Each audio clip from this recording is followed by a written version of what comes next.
নমস্কার বন্ধুরা, রিঙ্কু রান্নাঘরে আজকের আমার রেসিপি হলো মাংসের খিচুড়ি। এখানে আমি ছোট বাটির 1 বাটি ডাল নিয়েছি, এই 1 বাটি ছোট বাটি চালও নিয়েছি। এখানে আমি 500 গ্রাম চিকেন নিয়েছি, আর এখানে আদা রসুন পেস্ট করে নিয়েছি, কাঁচা লঙ্কা কুচিয়ে নিয়েছি, টমেটো কুচিয়ে নিয়েছি, পেঁয়াজও কুচিয়ে নিয়েছি।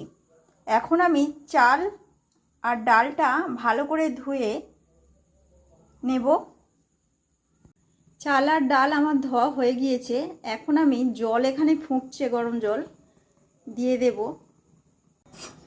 চাল আর ডাল দেখুন আধ সেদ্ধ মতো হয়ে গিয়েছে। এখন আমি নামিয়ে রাখব।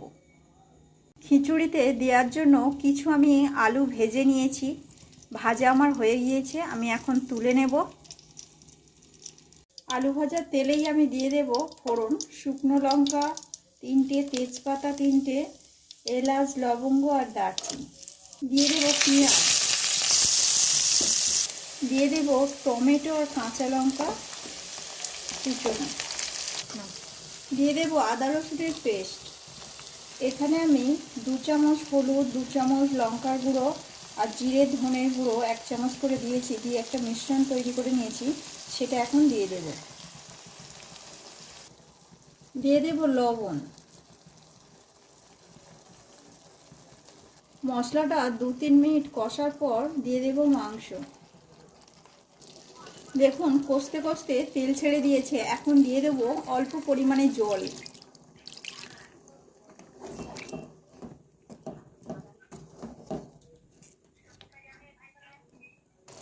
দেখুন বন্ধুরা, এখন দিয়ে দেব কারি পাতা।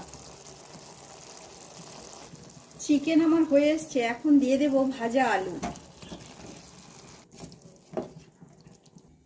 ডাল আর চালের মধ্যে এবার আমি তরকারিটা দিয়ে দেব।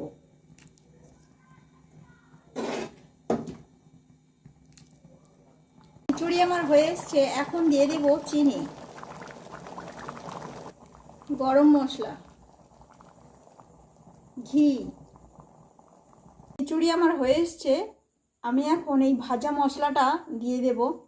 জিরে, ধনে সব রকমই মশলা আছে, চন্দনী, গরম মশলা। দেখুন বন্ধুরা, খিচুড়ি আমার হয়ে এসছে। এখন আমি খিচুড়িটা নামিয়ে নেব। দেখুন মাংস খিচুড়ি আমার হয়ে গিয়েছে। তো কত সুন্দর দেখতে লাগছে দেখুন।